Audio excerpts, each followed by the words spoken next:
السلام عليكم ورحمة الله وبركاته. الحمد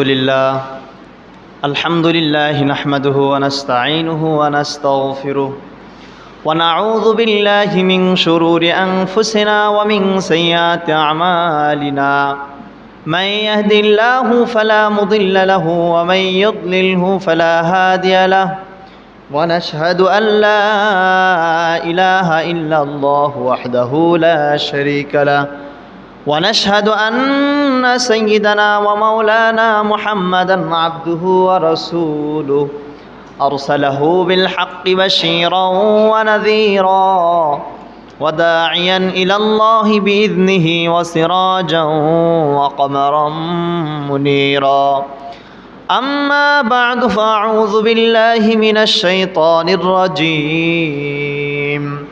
بسم الله الرحمن الرحيم. لقد كان لكم في رسول الله أسوة حسنة أو كما قال الله سبحانه وتعالى. وقال رسول الله صلى الله عليه وسلم: إذا مات الإنسان انقطع عنه عمله أو كما قال عليه الصلاة والسلام. وقال الله تعالى في قرآنه المجيد: إن الله وملائكته يصلون على النبي يا أيها الذين آمنوا صلوا عليه وسلموا تسليما. اللهم صل على سيدنا مولانا محمد وعلى آل سيدنا مولانا محمد. পকেটে বড় সব اللهم صل على سيدنا مولانا محمد وعلى آل سيدنا مولانا محمد. بلغ العلا بكماله كشف الدجى بجماله حسنت جميع خصاله. صلوا عليه وآله. اللهم صل على سيدنا مولانا محمد وعلى آل سيدنا মাওলানা মুহাম্মদ। আলহামদুলিল্লাহ। সকলেই কালিমাতুশ শুকর আদায় করি, সকলেই বলি আলহামদুলিল্লাহ। অগণিত দরুদ এবং সালাম সেই মহান ব্যক্তিত্বের প্রতি যাকে আল্লাহ পাক রব্বুল আলামিন গোটা ধরনের রহমত করে পাঠিয়েছেন, যার ওসিলায় জগৎ সৃষ্টি। আল্লাহ পাকের সেই হাবিবের ওপর সকলেই দরুদ প্রেরণ করি। আরও একবার সকলেই বলি সাল্লাল্লাহু আলাইহি ওয়াসাল্লাম। আল্লাহ পাক রব্বুল আলামিন আমাদের নবী করিম সাল্লাল্লাহু আলাইহি ওয়াসাল্লামকে যখন নবুয়ত দিলেন, আল্লাহ পাকের হাবিব সাল্লাল্লাহু আলাইহি ওয়াসাল্লাম নবুয়ত পেয়ে সর্বপ্রথম আল্লাহ পাক রব্বুল আলামিনের হাবিব যখন নবুয়ত পান, ওহী নাযিল হয়, আল্লাহর হাবিব সাল্লাল্লাহু আলাইহি ওয়াসাল্লাম তখন ঘেমে গিয়েছিলেন। কিরকম একটা ভয় তার ভিতরে, ভীতির সঞ্চার কাজ করেছিল। তো নবী করিম সাল্লাল্লাহু আলাইহি ওয়াসাল্লাম ওহী পাওয়ার পর খাদিজা, আম্মাজান খাদিজা রাদিয়াল্লাহু তাআলা আনহার নিকট আসলেন। আসার পর খাদিজা রাদিয়াল্লাহু তাআলা আনহা দেখলেন তার কপল বেয়ে পুরো চেহারা ঘামযুক্ত হয়ে গেছে, ঘাম পড়তেছে। সেই সময় হযরতে খাদিজা রাদিয়াল্লাহু তাআলা আনহা রাসূল সাল্লাল্লাহু আলাইহি ওয়াসাল্লামকে সান্ত্বনা দিলেন, ও আল্লাহর নবী, আপনি ঘাবড়াবেন না, আপনি এই পিছিয়ে দাও, তোমরা পিছিয়ে দাও, বড় মানুষ বসে দাও, সামনে আসেন।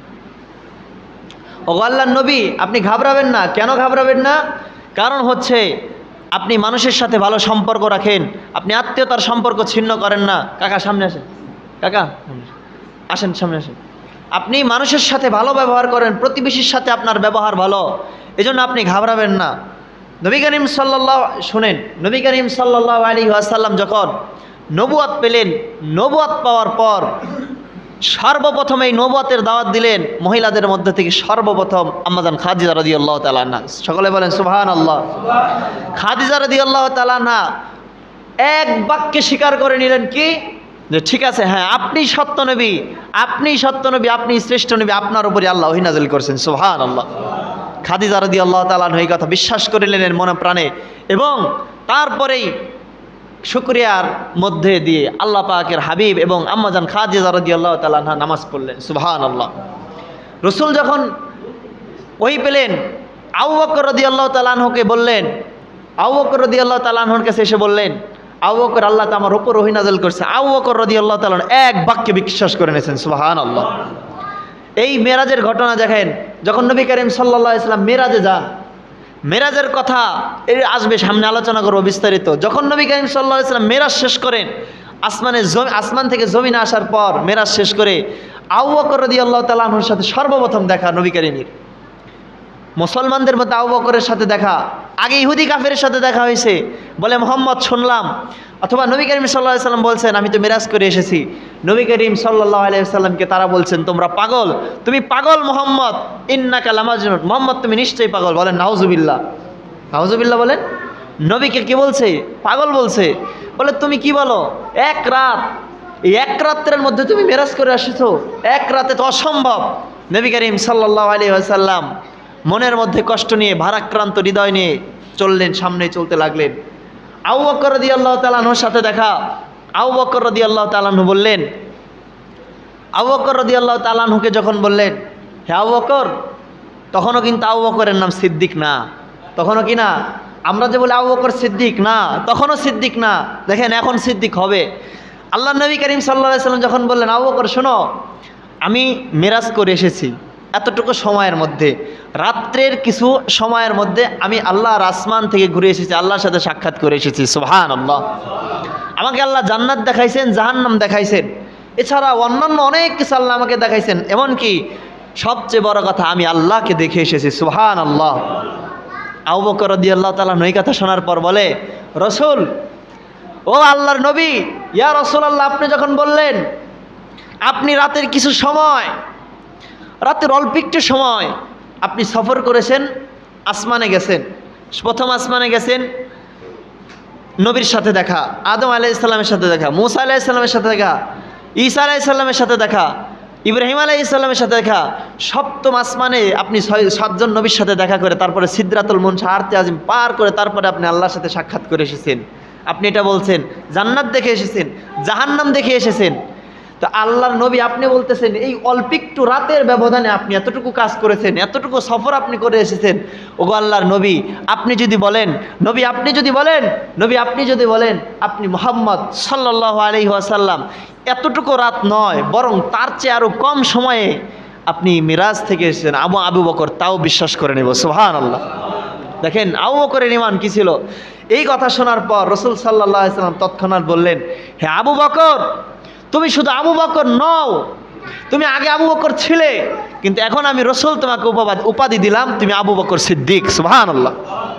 এই হলো আবু বকর সিদ্দিক রাদিয়াল্লাহু তাআলা আনহু। যখন মুসাফির, যখন নবী করিম সাল্লাল্লাহু আলাইহি সাল্লাম নিজের দেশ মক্কা, মক্কা থেকে যখন রসুল হিজরত করে মদিনায় যাবেন, মদিনায় যাওয়ার পর আবু বকর রাদিয়াল্লাহু তাআলা আনহুকে বলেছিলেন, একবার বলে রেখেছিলেন, আবু বকর হিজরত করব। আবু বকর কেমন সাথী রসুলের, আবু বকরকে বলেছিলেন আবু বকর হিজরত করব। আবু বকর রাদিয়াল্লাহু তাআলা আনহুর নিজের মুখের কথা, যেই দিন আমাকে পেয়ারা হাবিব সাল্লাল্লাহু আলাইহি ওয়াসাল্লাম বলেছেন আমি নবী হিজরত করব, আবু বকর তুমি আমার সঙ্গের সাথী হইবা। আবু বকর রাদিয়াল্লাহু তাআলা আনহু বলেন, সেই দিন থেকে আমি আবু বকর একটা রাত ঘুমাই নাই, দিনে আমার ঘুম নাই, দিনে অন্য কোনো কাজ নাই। রসুল যখন রুমের মধ্যে ঘুমায়, রসুলের যখন হুজরা শরীফের মধ্যে ঘুমায়, আমি আবু বকর আমার কানটাকে দেওয়ালের সাথে লাগায় রাখি, কখন যেন রসুল আমাকে ডাক দেন। সুবহানাল্লাহ। আমাকে কখন যেন রসুল ডাক দেন, ওই আবু বকর আমার সাথে মেরাজ করতে হবে, আমার সাথে সফর করতে হবে, আমার সাথে হিজরত করতে হবে। আবু বকর রাদিয়াল্লাহু তাআলা আনহু বলেন, 2টা উট আমি রসুলের জন্য, একটা আমার জন্য, একটা আমি প্রস্তুত করে রেখেছি, মক্কা থেকে মদিনায় হিজরত করব। একদিন রাতের বেলায় রসুল সাল্লাল্লাহু আলাইহি ওয়াসাল্লামকে, আল্লাহর হাবিব সাল্লাল্লাহু আলাইহি ওয়াসাল্লামকে আল্লাহ তাআলা ওহীর মাধ্যমে জানাই দিলেন, ওগো আল্লাহর নবী, আপনি হিজরত করেন, এই মক্কাবাসীরা আপনাকে কষ্ট দিবে, আপনাকে মেরে ফেলবে। আল্লাহর নবী সেই সময় আবু বকর রাদিয়াল্লাহু তাআলা আনহু দরজা খুলে দেখেন রসুলের সামনে আবু বকর। ওহে আবু বকর, তুমি কি ঘুমাও নাই? তুমি এই মুহূর্তে এখানে দাঁড়ানো? আবু বকর রাদিয়াল্লাহু তাআলা আনহু বলেন, ওহে আল্লাহর রসুল, যখন থেকে আপনি বলেছেন হিজরত করবেন, আমি আবু বকর একটা রাত বিছনার পিঠ লাগাই নাই, বালিশে মাথা লাগাই নাই, আমি দরজায় কান পাইতে রয়েছি কখন আপনি ডাক দিবেন, সেই সময় হিজরত করব। সুবহানাল্লাহ। সঙ্গে সঙ্গে আবু বকর রাদিয়াল্লাহু তাআলা আনহু রসুল করিম সাল্লাল্লাহু আলাইহি ওয়াসাল্লামের সাথে বের হয়। বের হতে হতে আল্লাহর নবী সাল্লাল্লাহু আলাইহি ওয়াসাল্লাম আবু বকর রাদিয়াল্লাহু তাআলা আনহুর সাথে হিজরত করেন। হিজরত করতে করতে এক পাহাড়ে গিয়ে আশ্রয় নেয়। রাতের বেলায় সেই পাহাড়ে তিনি দুইজন থাকেন। আবু বকর রাদিয়াল্লাহু তাআলা আনহু রাতের বেলায় সফর করতেন, দিনের বেলায় গুহায় থাকতেন, ওই গুহার মধ্যে থাকতেন।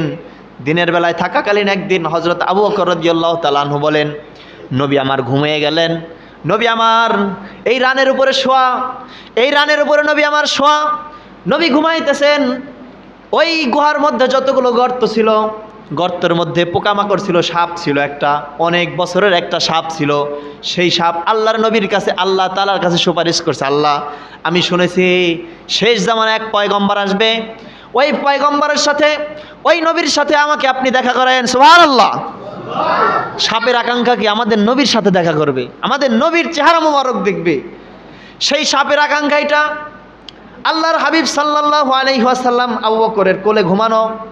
আবু বকর রাদিয়াল্লাহু তাআলা আনহু বলেন, এই সাপের গর্তগুলো আমি আটকায় রাখছি। আটকায় রাখার ফলে যেই সাপের কামনা ছিল আমি নবীকে দেখব, নবী করিম সাল্লাল্লাহু আলাইহি ওয়াসাল্লাম ঘুমায় সমস্ত কাপড় অঙ্গ প্রত্যঙ্গ দিয়ে। আবু বকর রাদিয়াল্লাহু তাআলা আনহু গর্তগুলো রাগায়, কিন্তু একটা গর্ত নিজের পাও দিয়ে ঠেকায় রাখে। সেই গর্তের মধ্যে ওই বিষধর সাপ ছিল, যেই নাকি নবীকে দেখার জন্য ওতালা ছিল, আল্লাহর কাছে সুপারিশ করেছিল, আল্লাহ আমি নবীকে দেখব। সেই সাপটা আবু বকর রাদিয়াল্লাহু তাআলা আনহু যখন গর্ত পা দিয়ে লাগায়, আবু বকর রাদিয়াল্লাহু তাআলা আনহুর পায়ে ওই সাপ, বিষধর সাপ কামড়ে দেয়। আবু বকর রাদিয়াল্লাহু তাআলা নবীকে ডাক দেয় না। নবীকে ডাক দেন না, কি জন্য ডাক দেন না? নবী ঘুমাইতেছেন, নবীর সাথে যদি আমি নবীকে ডাক দেই, নবীর সাথে না হয় বেদবি হয়ে যাবে। আমার নবী আমার কোলে ঘুমাইতেছে, ঘুমাক, আমাকে সাপে কামড়াক, সমস্যা নেই। আমার কোলের মধ্যে আমার পেয়ারা হাবিব সাল্লাল্লাহু আলাইহি ওয়াসাল্লাম ঘুমিয়ে আছেন, আমি নবীকে ডাক দেব না। আবু বকর রাদিয়াল্লাহু তাআলা আনহুর চোখ বেয়ে বিষধর সাপের কামড়ে চোখ বেয়ে পানি টপ টপ করে নবীর উপরে পড়লে নবী করিম সাল্লাল্লাহু আলাইহি ওয়াসাল্লাম এক সময় জাগ্রত হয়ে যায়। আমার নবী করিম সাল্লাল্লাহু আলাইহি ওয়াসাল্লাম জাগ্রত হওয়ার পর আবু বকরের মুখ দেখে নীল হয়ে গেছে, বিবর্ণ একটা চেহারা, কালার হয়ে গেছে, রং পাল্টে গেছে। আবু বকর রাদিয়াল্লাহু তাআলা আনহুকে বললেন, ওহে আবু বকর, তোমার চেহারা লাল কেন? বলে, পয়গম্বর নবী মুহাম্মদ সাল্লাল্লাহু আলাইহি ওয়াসাল্লাম আপনি যখন ঘুমান, সমস্ত গর্ত আটকানোর পর একটা গর্ত আমি আটকাইতে পারি নাই। সেই গর্তটার মধ্যে ওই সাপ লুকায় ছিল, আমি পাও দিয়ে আটকাইছি। ওই পা দিয়ে আটকানোর পর সাপ আমার পায়ে কামড়ে দেয়। আবু বকর রাদিয়াল্লাহু তাআলা আনহুর এই কথা শোনার পর নবী করিম সাল্লাল্লাহু আলাইহি ওয়াসাল্লাম নিজের জিহ্বা মুবারক থেকে থুথু নালা বের করে, মুবারক থুথু বের করে আবু বকর রাদিয়াল্লাহু তাআলা আনহুর ক্ষতস্থানে লাগায় দেয়। সুবহানাল্লাহ। সঙ্গে সঙ্গে কই থাকবে ব্যথা, কই ব্যথা, কই সাপের বিষ, সঙ্গে সঙ্গে আবু বকর রাদিয়াল্লাহু তাআলা আনহুর ওই ব্যথা ভালো হয়ে যায়। সুবহানাল্লাহ। নবী করিম সাল্লাল্লাহু আলাইহি ওয়াসাল্লামের থুথু মুবারক এত দামি, সঙ্গে সঙ্গে ওই বিষধর সাপের বিষ নেমে যায়, কোনো ব্যথা থাকে না। আবু বকর রাদিয়াল্লাহু তাআলা আনহুর এই সফর সঙ্গে আবু বকর রাদিয়াল্লাহু তাআলা আনহু যখন সাপটা দেখে বের হয়ে এসেছে, নবী বলে, ওই সাপ, তুমি কি জানো তুমি কাকে কামড় দিয়েছ? নবী করিম সাল্লাল্লাহু আলাইহি ওয়াসাল্লামকে যখন সাপ বলল, সাপের জবান আল্লাহ খুলে দিয়েছেন। খোলার পরে নবী করিম সাল্লাল্লাহু আলাইহি ওয়াসাল্লাম প্রশ্ন করলেন, ওহে সাপ, কেন তুমি আবু বকর এই লোকটাকে কেন কামড়াইছো? জানো তুমি কে? এই সাপটা তুমি কি জানো? আমার সফর সঙ্গীকে, তিনি আর কেউ না, তিনি হলেন হযরত আবু বকর সিদ্দিক রাদিয়াল্লাহু তাআলা আনহু। সুবহানাল্লাহ। সাপ বলে, ওগো নবী, আল্লাহর কাছে আমি বহু বছর আগে সুপারিশ করেছিলাম, আল্লাহ শেষ জামানায় এমন এক পয়গম্বর আসবে, শেষ নবী হবে, সেই নবীর সাথে আমাকে দেখা করায়া দেন। সেই নবীর চেহারা মোবারক যেন দেখে আমি সাপ নিজেকে ধন্য মনে করতে পারি, এই জন্য আমাকে আল্লাহ পাক এত বছর বাঁচায় রাখছেন। তাওরাত ইনজিল কিতাবের আগে 500 বছর আগের কথা। নবী করিম সাল্লাল্লাহু আলাইহি ওয়াসাল্লামকে সাপ বলে, এই জন্য ওই লোকটা করছে আবু বকর রাদিয়াল্লাহু তাআলা আনহু সমস্ত গর্ত আটকাইছে, এই গর্তটা পা দিয়ে লাগছে। আমি আপনার চেহারা মুবারক দেখে শান্তি নিবারণ করছিলাম, শান্তি মিটাইতেছিলাম অন্তরের, কিন্তু যখন এই লোকটা পা দিল আমি আর সহ্য করতে পারি নাই, আমিও কামড় দিয়া ফেলছি। সুবহানাল্লাহ। দেখেন আবু বকর রাদিয়াল্লাহু তাআলা আনহুর অন্তরে মহব্বত কিসের? নবীর ঘুম ভেঙে যাবে, ডাক দেয় নাই। গর্ত লাগাইছে, যদি সাপ এসে নবীরে কামড় দেয়, আর সাপের কি জন্য কামড় দিল? সাপের মধ্যেও ভালোবাসা, নবীর ভালোবাসা। জামিন যার চেহারা দেখতেছি, গর্তটা আটকাই দিল, কষ্ট পায় কামড় দিছে। এই জন্য ওই সিলেটি ভাষায় একটা আপনার সুন্দর, ওদের ভাষায় একটা গজল বলে যে বিজ্ঞানীদের বিজ্ঞানী আমগো নবীজি, বিজ্ঞানীদের বিজ্ঞানী আমগো নবীজি, আবু বকরকে সাপে কেটে ধ্বংস করিল, আমগো নবীর থুথু মুবারকে ভালো হয়ে গেল। আরে এই যুগে কি সেই যুগে কি উঝা বাইদা এসব ছিল নি, বিজ্ঞানীদের বিজ্ঞানী আমগো নবীজি। বিজ্ঞানীরা রকেট নিয়ে চাঁদের দেশে যায়, আমগো নবী রকেট সারা মেরাজ শরীফ যায়। সুবহানাল্লাহ। বিজ্ঞানীরা রকেট নিয়ে চাঁদের দেশে যায়, আমগো নবী রকেট সারা মেরাজ সময় যায়, মেরাজ শরীফ যায়। আরে সেই যুগে কি রকেট এগুলো ছিল নি, বিজ্ঞানীদের বিজ্ঞানী আমগো নবীজি, বিজ্ঞানীদের বিজ্ঞানী আমগো নবীজি। সুবহানাল্লাহ। এই ছিল নবীর প্রতি আবু বকর রাদিয়াল্লাহু তাআলা আনহুর ভালোবাসা। তিনি ইসলাম পাইছেন, সাথে সাথে কবুল করছেন, কোনো কথা বলেন নাই, এই জন্য তার নাম আবু বকর সিদ্দিক রাদিয়াল্লাহু তাআলা আনহু। আল্লাহর পেয়ারা হাবিব সাল্লাল্লাহু আলাইহি সাল্লামের প্রতি ভালোবাসা, আমাদের তীব্র ভালোবাসা থাকা দরকার। আজকে জুমার দিন সবচেয়ে গুরুত্বপূর্ণ আমল হচ্ছে কি করা? দরুদ শরীফ পড়া। যে যত নবী বলছেন কিয়ামতের দিন সবচেয়ে বেশি নিকটবর্তী আমার ওই ব্যক্তি থাকবে যে আমার প্রতি দরুদ প্রেরণ করবে। সুবহানাল্লাহ। আমি নবীর কাছে থাকবে, তত কাছে থাকবে। নবীর কাছে থাকা আমরা কে না চাই? সবাই চাই তো ইনশাল্লাহ? চাই তো সবাই? সবাই চাই। আমাদের দিলের তামান্না যদি নবীকে একবার দেখতে পারতাম, আল্লাহ যদি কোনোভাবেই স্বপ্নেই হোক যেভাবে নবীকে একবার দেখাইতো, জীবনের সব আশাগুলো পূরণ হয়ে যেত। সুবহানাল্লাহ।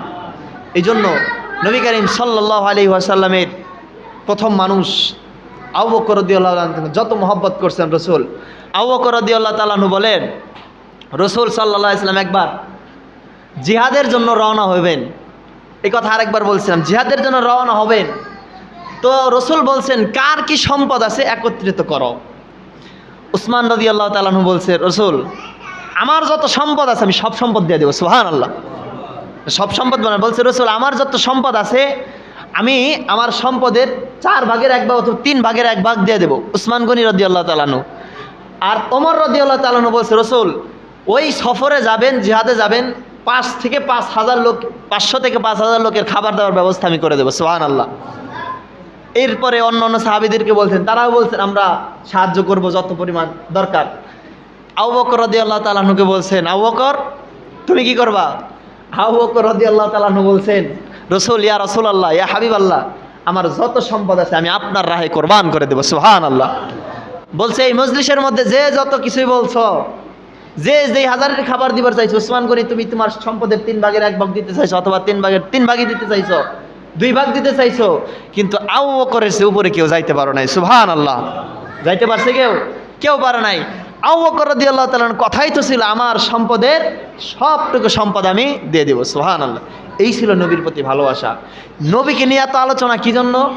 কারণ নবীর মহব্বত যেন আমাদের দিলে বসে, আমাদের দিলে যেন নবীর মহব্বত বসে, আহলে বায়াতের ভালোবাসা যেন আমাদের দিলের মধ্যে বসে। কারণ এই নবীকে ভালোবাসা ছাড়া জান্নাতে যাওয়া যাবে না। বলেন, ইহুদি খ্রিস্টান কাফের মুশরিক তারা আল্লাহ মানত না? মানত কিনা আল্লাহ? ফেরাউন কি আল্লাহরে মানে নাই? রাত ভর নামাজ পড়ছে, তাহাজ্জুদ পড়ছে ওই জঙ্গলে গিয়ে।